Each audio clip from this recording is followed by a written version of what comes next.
Hello and welcome to Mary's Nutrition Show, coming to you live from Seattle, Washington. Our mission here is to help you look better, feel better, and live better one meal at a time. This episode, the Diet Special, the Vegan Diet, the Paleo Diet, and the Anti-Inflammatory Diet. Now, here's your host, Integrative Registered Dietitian, Mary Purdy. Good evening, Mary Purdy here of Mary's Nutrition Show. Thrilled to be here to talk about three very exciting and delicious diets. I would like to introduce the man behind the camera, Keith Hitchcock of Hocus Pocus Media. Hello out there, woohoo! Woohoo! Tonight, it is our very exciting episode. We're going to be talking about special diets, vegan, paleo, and the anti-inflammatory diet. So this is going to be an exciting show. We've never done 3 shows in one, so it's going to be kind of fun, isn't it? Very, very fun. This is exciting.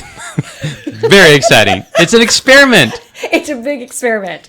You are going to want to stick around for the vegan diet because I am going to reveal that it is possible to live a life without cheese. You are going to want to stick around for the paleo diet because I am going to reveal some shocking information that might surprise you and or your paleo-loving friend.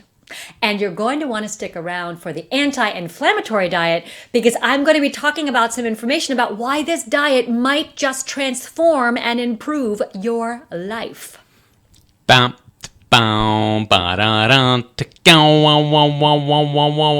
if you are tuning into the audio-only podcast of Mary's Nutrition Show, you will get to hear that real song on the podcast, not me just singing it. That's right. Please consult your doctor or registered dietitian before taking any of the recommendations from tonight's show. And please also note that the content of tonight's show is not necessarily reflective of any of the organizations with whom I associate. Okay, and please join the conversation. If you are watching live, there's a chat window to your right, which some people are always already commenting in. And if you're watching the recording of the show on YouTube, there's a comment section underneath the video, and we try to respond to each and every one of your comments and questions. And FYI, there will be a Q&A section later on.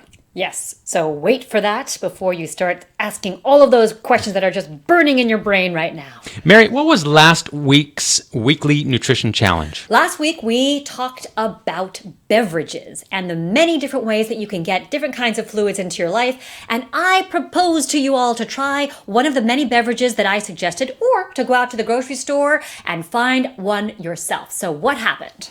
I was so thirsty during that episode. So thirsty. That I took care of that challenge right then and there. Yeah, you right tried during like the 6 show. different drinks while we were sitting there. It was a miracle. They were so good. You're like my best patient.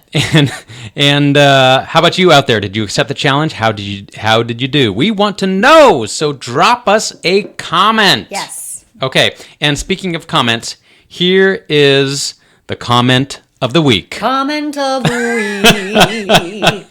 Comment of the week. This is a new feature, and I just came out. I got inspired by my peachy beverage. Oh, that's really peachy. Here's a comment on our last week's Beyond Water episode. This is a different Mary who wrote, I really like your show. Since I started watching your show, my fasting blood sugar has gone down from 125 to 104. I thanked my dietitians, too. On the bean challenge, I was able to try new beans while on a vacation college tour with my daughter. Thanks again. Amazing, Mary. Not me, Mary, but another Mary out there. That's fantastic. That is just the true inspiration that makes us believe that food, in fact, can be your best medicine. And hey, we're fulfilling our mission here, right? We are. Saving one life at a time. One meal at a time. Something like that. Yeah. We'll have to review that. All right. And now for your main course, part 1. The main course. The vegan diet. Point number 1. What is the vegan diet? Well, a vegan diet consists of a diet that completely eliminates all animal products. This means fish, game, fowl, beef, pork, all of those, eggs, chicken, dairy, and even for some people, honey. So it is a complete elimination of all those foods and a focus on plant-based foods. Now, for many people, it's more than just a diet. It is a lifestyle and a culture which many people hold near and dear to their hearts, either for environmental reasons, for animal welfare, or for their own personal health. So I really want to honor and respect that part of the vegan diet. That's point number one. Point number two. Is the vegan diet healthy? Yes. Well, like any diet, there are healthy versions of a vegan diet, and there are less healthy versions of a vegan diet. If we focus on the healthy version, what we know about vegan diets is that they tend to be much higher in fiber because of all the plant-based foods. They tend to be high in those vitamins and minerals that come from fruits and vegetables and nuts and seeds and whole grains, which are very, very important. Additionally, high in those phytochemicals, those antioxidant-rich foods that come in those bright colors if vegans are in fact eating those kinds of foods. And they tend to be lower in saturated fats, which come in a lot of animal products and which have been correlated with a higher risk for cardiovascular disease. So there are plenty of studies out there that show that a vegan-based lifestyle, a plant-based food diet has many, many benefits for preventing things like cardiovascular disease and diabetes. So in many, many ways, the vegan diet can be extraordinarily healthy. Now, sometimes people ask as well, what about the protein? Plant-based proteins, people get very concerned about, is there enough protein in a vegan diet? And I will tell you that yes, there can be. Of course, there can also not be, but it is possible to get a sufficient amount of protein from your beans, your nuts, your seeds, your tofu, your tempeh, or those are soy products.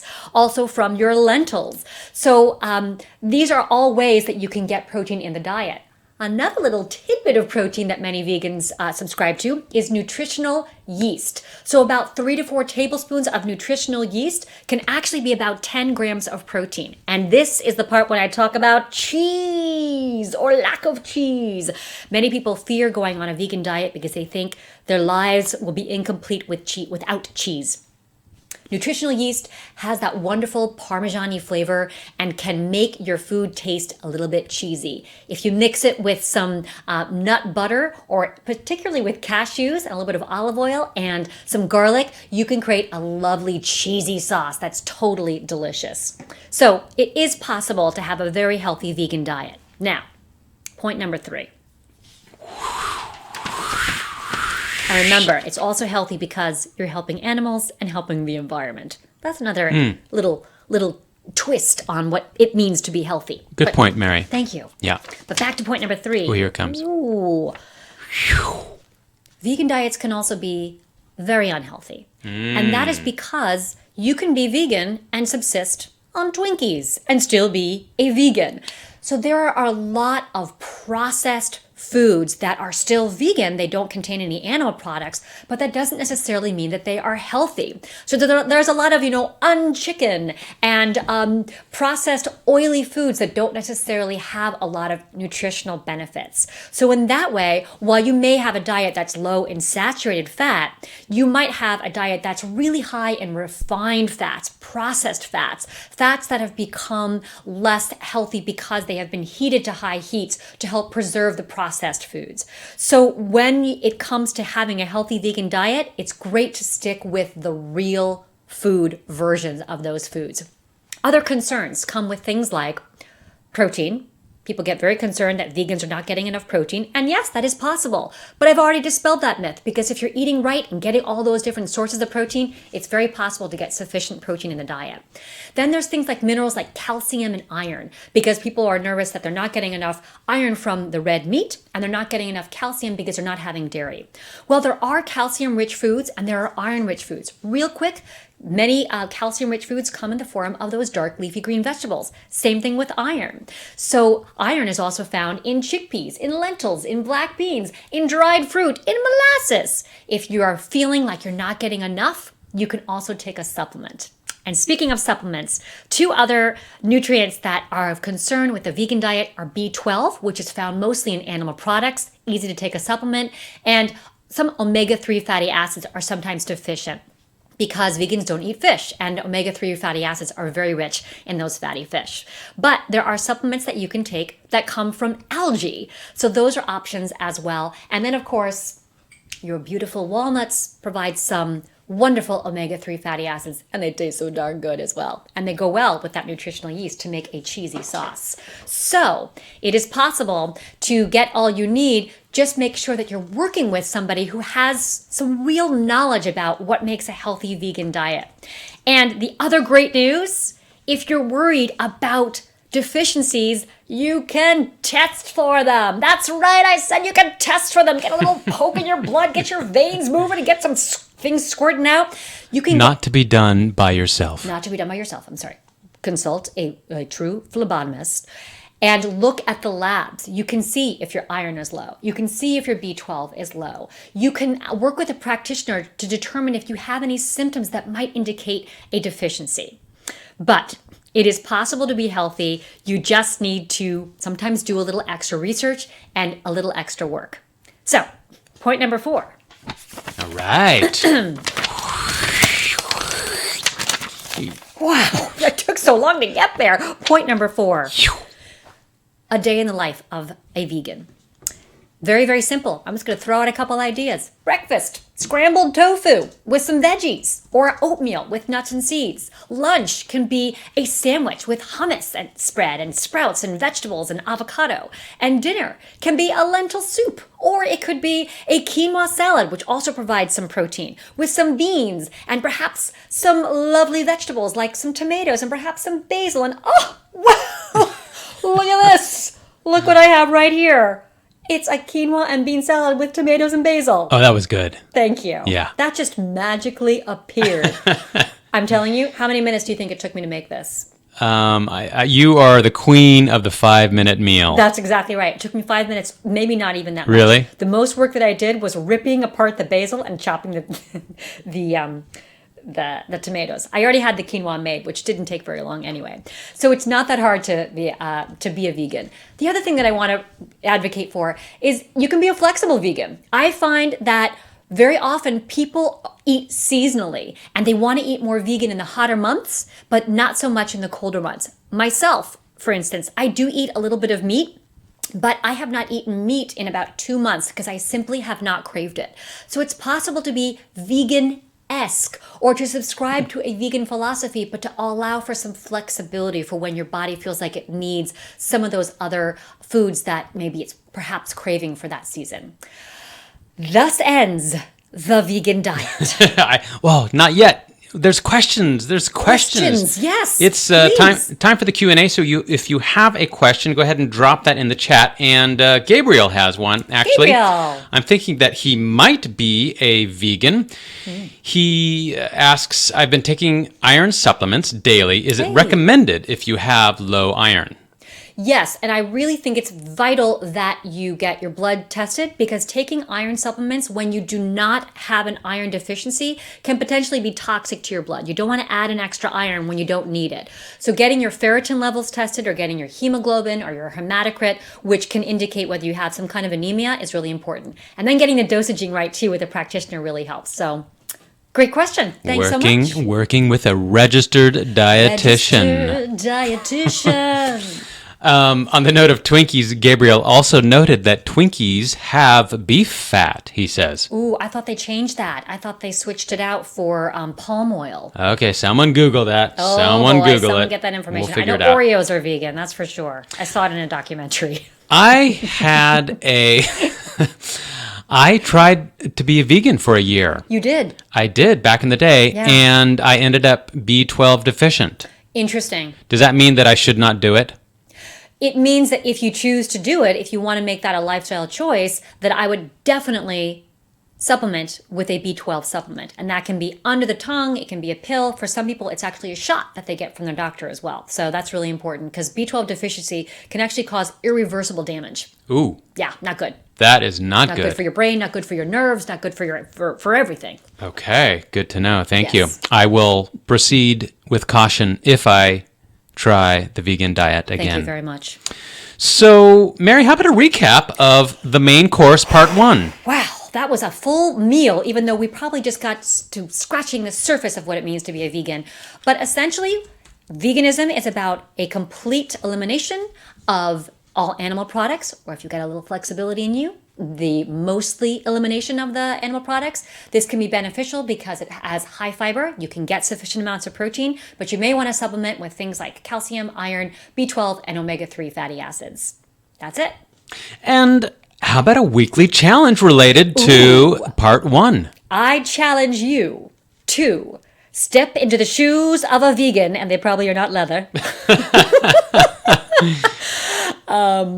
and try it out for a day. See how it feels for you. If you're wondering about being a vegan and whether it is right, whether it's the best diet, the only way to know is to try it and see how you feel. Now, one day is not going to necessarily be 100% accurate, but it's worth a shot to see if your body responds well or if you feel depleted. That's it. Okay. And now on to your main course, part 2. The Paleo Diet. Hold on while I just recalibrate all of our numbers here so that we're in good shape. I'm going to take a sip. Just refresh. This is my sorbet. Let me get out of the vegan mindset and into the paleo mindset. Is that what it looks like? Well, that's what it just. I just felt the paleo spirit come within me. Interesting. Yeah, Okay. the vegan has left, and the paleo has come in. Yes. Wow, so dramatic. Point number 1. What is the Paleo Diet? Well, my friends, considering that the Paleolithic period was over 2 million years long, there truly is no real definition of the Paleo Diet, because I'm sure it's changed from million years to million years. But essentially, the idea behind a paleo diet is to eat what is thought to be our more ancestral diets, the things that our ancestors were eating way back in that period of time. And mostly this was a lot of plants, it was nuts and seeds, there was some wild game, there was eggs, there was no refined sugar, no refined oils. Contrary to popular belief, and here's where the shocking information comes in, there were beans. No. Yes. Really? Like burritos and tacos? No, not necessarily. Oh. There were cowpeas, for sure. These were beans that were found in the intestines of people from our Paleolithic period. Huh. Yeah. But many people believe that the beans are not part of the Paleolithic diet, so they avoid them, along with grains and dairy. So that is an overview of the Paleolithic diet. But once again, people hold the Paleolithic diet very near and dear to their hearts. It is not always just a diet. It is a lifestyle that people really strongly believe in. So once again, I want to honor that because people feel very, very strongly about adhering to this diet and what it means to them. Point number 2. Is the paleo diet healthy? Well, I'm going to come up with my famous phrase of, it depends. Yes. Because there can be a healthier version of the paleo diet, and there can be a less healthy version of the paleo diet. Probably like any diet, like really. Any diet. There's always going to be a healthy version and a less healthy version, right? Yeah. Unless you're eating the trans fat diet, and that's pretty much all unhealthy. I don't think that diet's come out yet, though. But the reason why the paleo diet can be healthy is because, once again, it focuses on those whole foods, foods that are found in nature, plant foods, nuts, seeds, things that are real. And there's also a complete elimination, or at least minimization, of refined and processed foods. So the studies have shown, and let me tell you, I have done a ton of research on the paleo diet. I actually taught a module for the IFNA Academy, the Integrative and Functional Nutrition Academy, on the paleo diet. So I did a lot of research. Here are some of the studies that I looked at. You got my God. Binder full of... I got a whole binder. Look at all this reading that I did. It's underlined and highlighted. Underlined. Oh my God. Now, a lot of these studies were small, And a lot of them were short, 25, 50 people, 3 months, 6 months. But what they did show was a very good improvement in some of the biomarkers that are associated. And when I say biomarkers, I mean blood labs, things that come out of your body. I'm pointing to my veins. That's what that was, my veins squirting blood. Wow. And an improvement in those blood markers that are associated with heart disease and diabetes, things like that. So a lot of people as well lost weight when they were on the paleo diet. Now, was this the paleo diet specifically, or was it the fact that they stopped eating some of the junk that's normally in our standard American diet and focused more on whole foods that had more high fiber in them?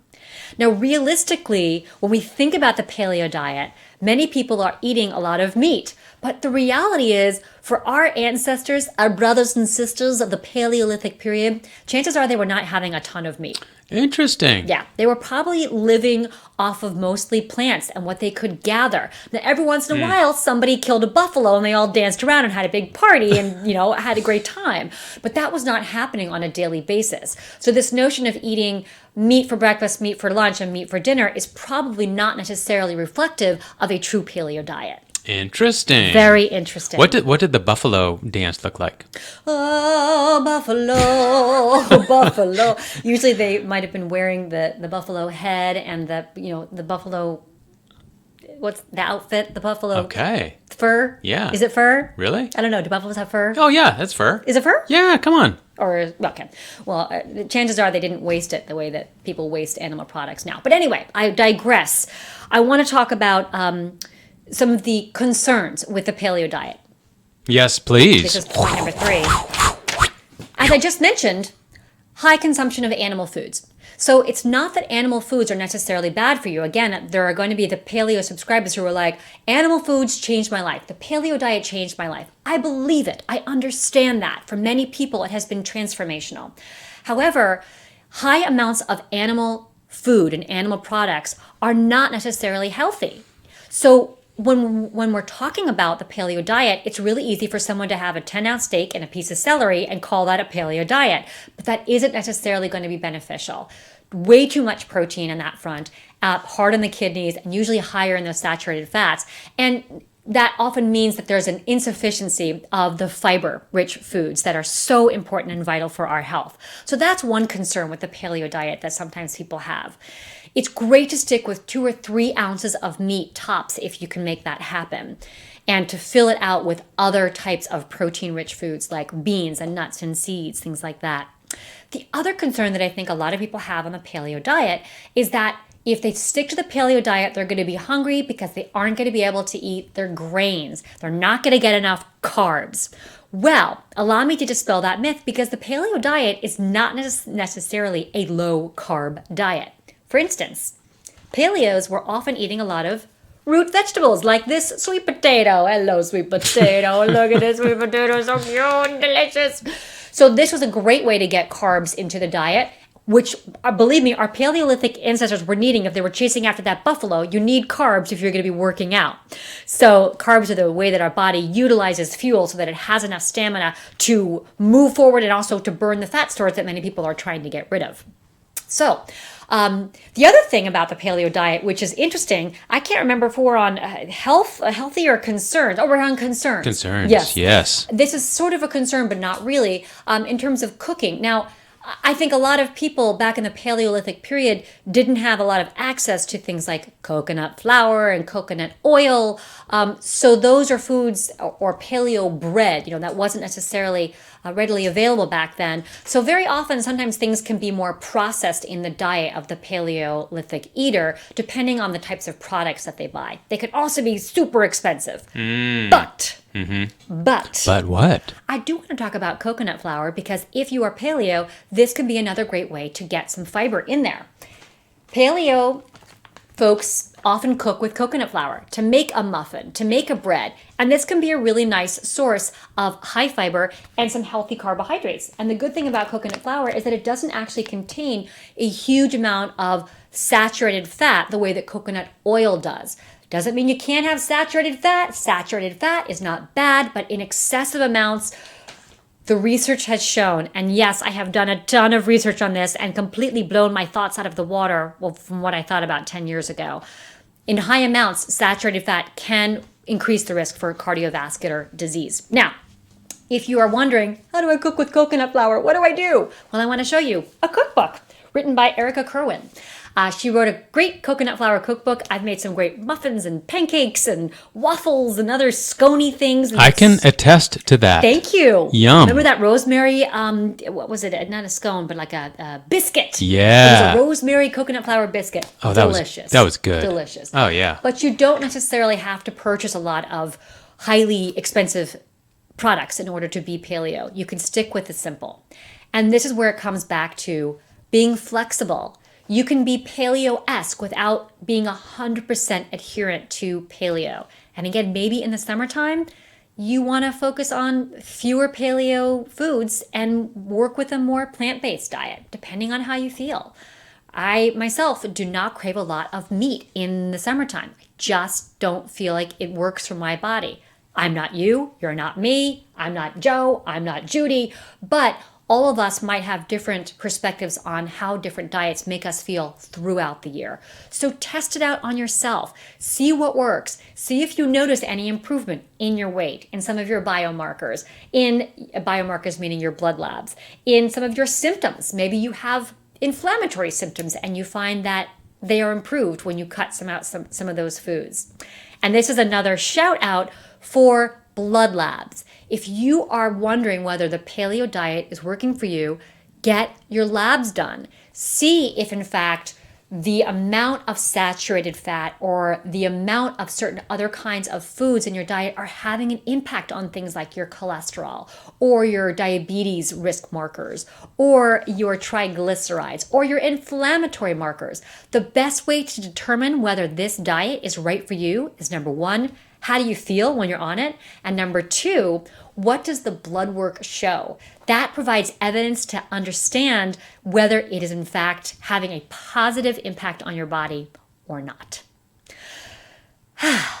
Now, point number 4. What does a healthy paleo diet look like? There's so many options here, like any diet, but I'm just going to throw out a few to create a day in the life of a paleo that is not necessarily all that high in animal protein. So breakfast might be a couple of eggs with lots of veggies. Lunch might be a huge salad with a very small amount of fish, maybe even just 1 ounce of salmon, and then fleshing that out with maybe a couple of beans and some nuts and some seeds. And then dinner, that might be where you have some of that meat. Maybe you have 2 ounces of chicken, or hopefully that chicken is a grass-fed chicken that has been humanely treated, always shooting for that when it comes to eating meat. And perhaps a sweet potato on the side, hello sweet potato, and some steamed or some sauteed broccoli. That can be a paleo-esque diet, but that doesn't necessarily go beyond what is considered excessive in the meat department and still provides you with plenty of fiber from your sweet potato, your veggies, your nuts, and your seeds, and a little touch of beans. Thus ends the paleo diet. Wow, that is such a great overview of the paleo diet. Thank you. We've talked about paleo before, but man, that was a really great overview. Oh, I'm so glad. I do have a question. This is we're to the Q&A section now, people. So if you have a question, feel free to drop it in the chat right now. My question is, are there eyes on that potato? There are. Are you afraid to eat it now? No, but really, I mean... Well, aren't there eyes on every potato? Isn't that a thing? Well, not like that. Come I drew them on. I know I made the potato toxic. I'm sorry. Is that a cousin? It's a cousin of Jasmine or something. It is a little cousin of my former hand surgery orthotic here. I can't remember what it was called. Is it important to work with a professional on if you're trying to this? Absolutely. I feel like any diet that someone is working on, unless they are a professional themselves or they feel like they have got it completely under control, it is really helpful to work with a professional who can guide you to make sure that your meals are balanced, your symptoms are not out of control, and you're doing something that really works for you. Mary? Yes. How about a recap of the main course, part 2? Recap of the Paleo Diet. This was a diet that reflects the way that our ancestors were eating, mostly plant foods, some wild game, some nuts and seeds, eggs, no dairy, no refined sugar or refined anything. Lots of research to show that versions of the Paleo Diet can actually help with reducing risk for cardiovascular disease and things like even autoimmune diseases and reducing weight, as well as current chronic issues. And it can be fairly easy to follow if you are flexible and open-minded. There you go. And do you have a weekly nutrition challenge related to this? I challenge you to take a day, a weekend, or even a week to try out the Paleo Diet. See how it feels for you. See if it's something that you think you could actually stick with and benefit from. And remember, don't have too much animal meat. You don't need it on the Paleo Diet to get a sufficient amount of protein or to see results. Would you like a drink of water, Mary? I would. Are we switching to our third diet? We are almost there. Wow. We are almost to part 3. This is exciting. Let me just recalibrate all my numbers, make sure everything's good to go. Calibrating. Me.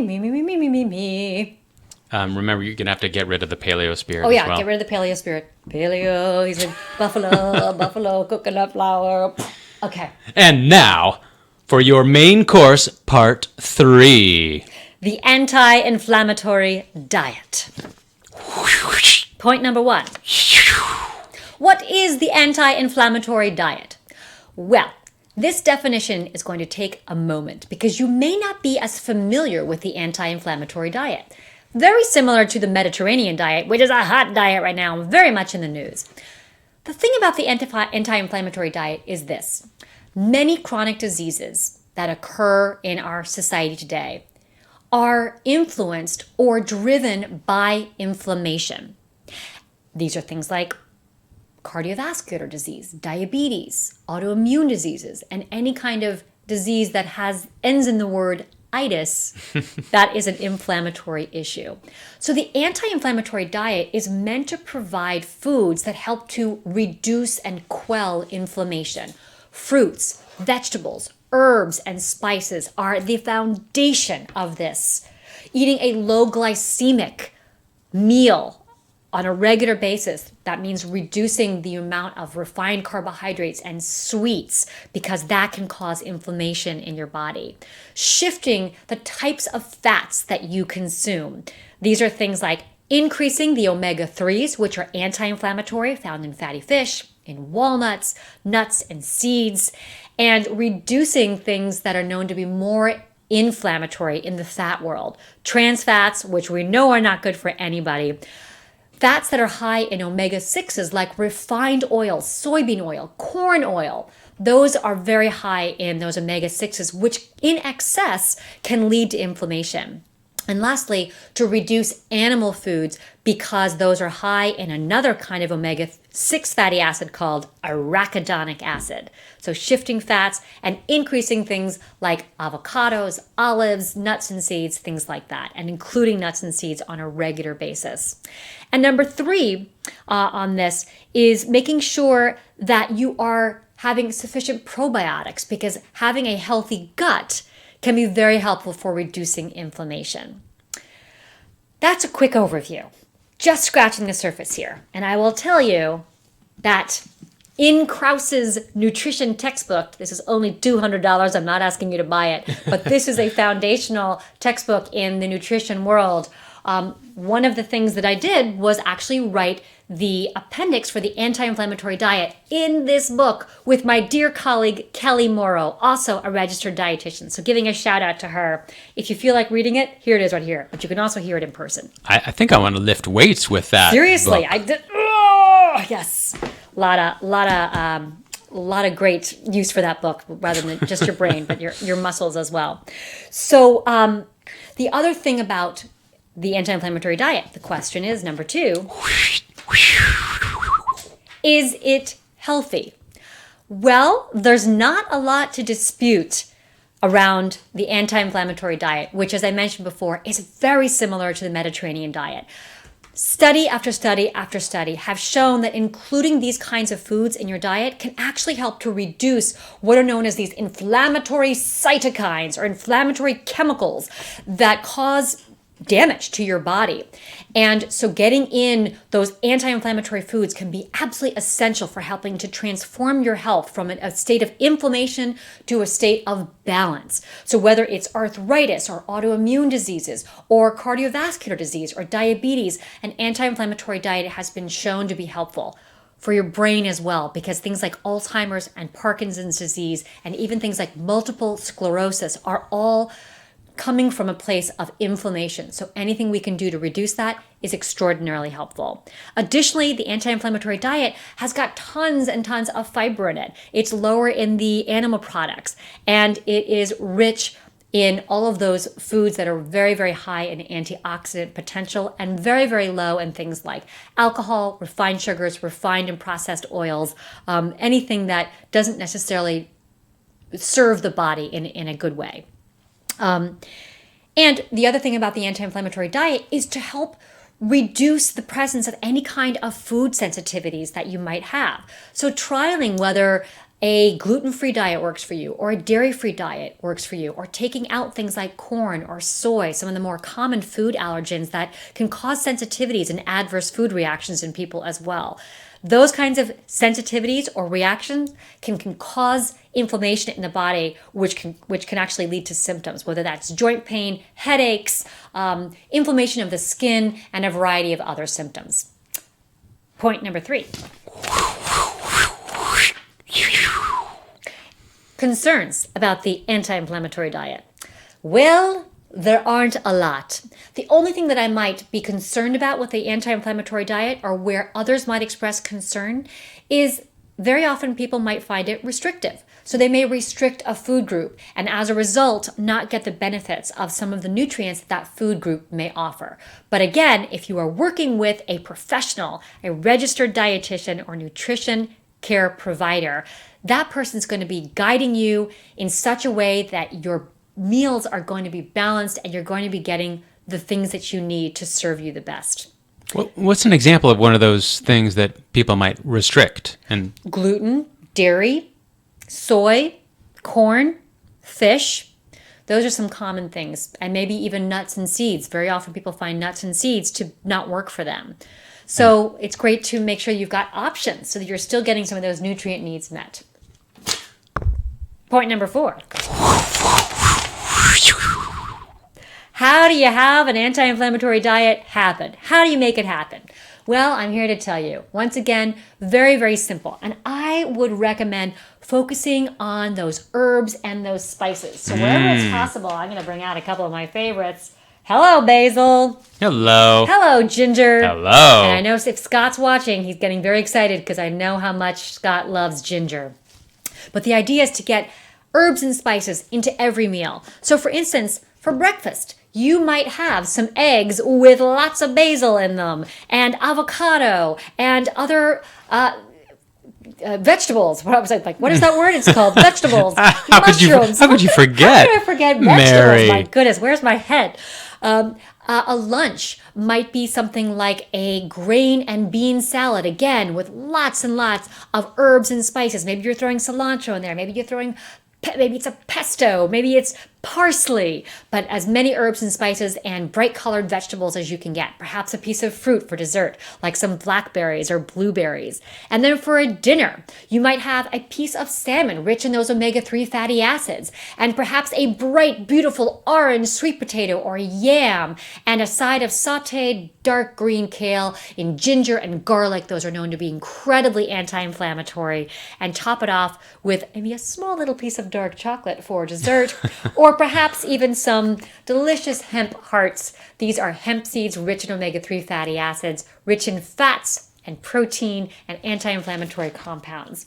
So that can be a great way to have an anti-inflammatory diet work for you. And again, experiment. Which are the foods that make you feel your best? Which are the foods that cause inflammation? Keeping a diet diary can be really helpful for determining what works and what doesn't.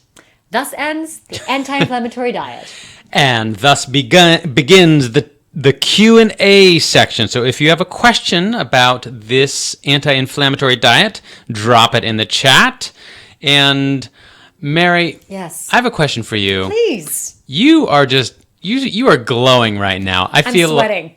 I think I'm sweating. It's like 80 degrees in Seattle tonight, and I actually feel it even though I'm wearing a very a dress. Apart from maybe some little shimmer here, I feel like you're glowing with the anti-inflammatory diet. I feel like you are a big fan of this. I am, and I would say if there's any diet that I actually probably adhere to the most, it's probably an anti-inflammatory diet. I have nuts and seeds and herbs and spices in every meal, and vegetables and fruits. So I think that's probably the diet that's probably closest to the way that I eat. Okay, there's a comment from Scott. Scott. Is it about ginger? Well, no, it's... you might need to help me out with this, Mary. Oh. Eosinophilic esophagitis. Eosinophilic esophagitis. Yes, this is an inflammation of the esophagus caused by certain kinds of food. Sometimes it's wheat, sometimes it's dairy. It really depends. But eosinophils are white blood cells that are specifically elevated when there is some kind of immune or inflammatory allergic reaction that happens. So even that kind of allergic itis can be helped by this diet? It can definitely be helped by avoiding the foods that cause the inflammation. That is part of the anti-inflammatory diet, is to take out the foods that you believe might be contributing to the inflammation. Got it. And to do everything you can to quell the immune response of inflammation. Inflammation is a natural response. It's the way that the body protects itself. It's to send in these inflammatory chemicals, these mediators, to protect. But very often they spiral out of control. And then in comes basil and ginger and all those other good things I was talking about. And that helps to quell that immune response and tell the body, hey, it's safe. You guys can go away. And remember, you can test, you can get labs done that show elevated eosinophils or elevated those inflammatory cytokines that I mentioned. And that way you can see, do I have inflammation in my body? Yes, I do. And what do I need to do? Talk to a registered dietitian and get in some anti-inflammatory foods. Joe has a question. Joe! If this is not too far off topic. Go, Joe. What's the leaky gut diet? We should have a whole episode about that because that is probably way too much to go into. But I love that you answered that. I will give a quick primer so that people will tune into our leaky gut episode. Mark that down for October. Yes, I'm writing. The gut is where 60% of our immune system lies, and we want to make sure that that gut is impermeable, meaning things cannot get in and cannot get out. And very often when that permeability is there, that can cause an immune reaction, which can cause issues for people. But more on that later. Thanks, Joe, for bringing that up. Little taster plate on the leaky gut. Yes. Okay, Mary, a recap of main course part 3. Recap of the anti-inflammatory diet. This diet is meant to help reduce inflammation in the body by increasing those foods that quell inflammation, like bright colored fruits, vegetables, herbs, spices, beans, nuts, seeds, healthy fats, and to reduce foods that cause inflammation, like foods that you might be sensitive to, trans fats, omega-6s in excess, animal foods in excess, and sugars. So try an anti-inflammatory diet to see if some of your symptoms are improved and if you feel better overall. Let me tell you, byproduct, better skin. Okay.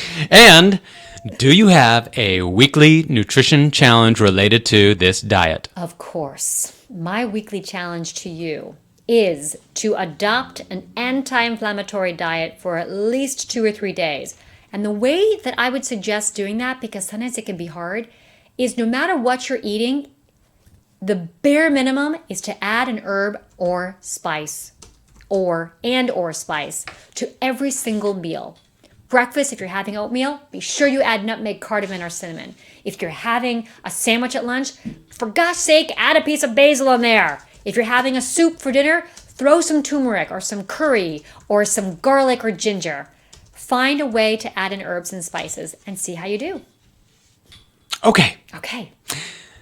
If you appreciate this show, you can help us out by subscribing to the Mary Purdy YouTube channel and or subscribing to Mary's Nutrition Show podcast. And the best place to do that is on iTunes or your favorite podcast app.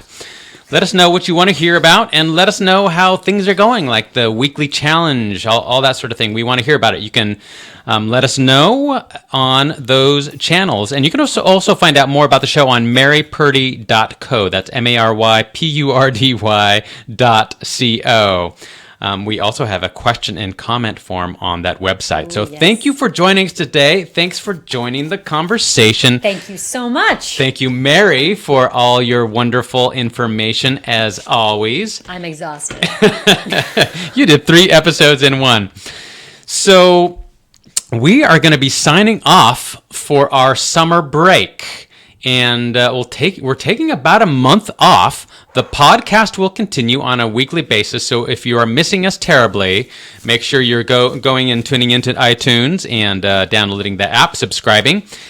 Our new fall season starts on August 28th. You can mark it in your calendars right now. That's a Monday. You might be noting. We are switching to Monday nights, people. If you have been watching on Tuesday nights and it works for you, here's hoping that Monday night works for you as well. So Monday nights in the fall. Mary, why might people want to tune in on August 28th? Because we are going to be talking about foods to optimize your workout, pre, during, and post. You're going to look so good after that episode. All right, we'll see you when we see you. Let's roll the credits. This show was produced by Keith Hitchcock and Hocus Focus Media. This show is intended for information and entertainment purposes only. It is not intended to replace or substitute professional health advice or care and should not be used for diagnosing or treating a health problem or disease. Please consult your physician before following any advice contained here. Never disregard professional medical advice or delay in seeking it because of something you have learned associated with this show. The opinions expressed on the show are those exclusively of Mary Purdy, the show's staff and guests, and this guy right over here, and do not necessarily represent the views or policies of Arivale, Bastyr, or Dietitians in Integrative and Functional Medicine, or any other entities. Farewell, and thanks for tuning in. Bye-bye, everybody!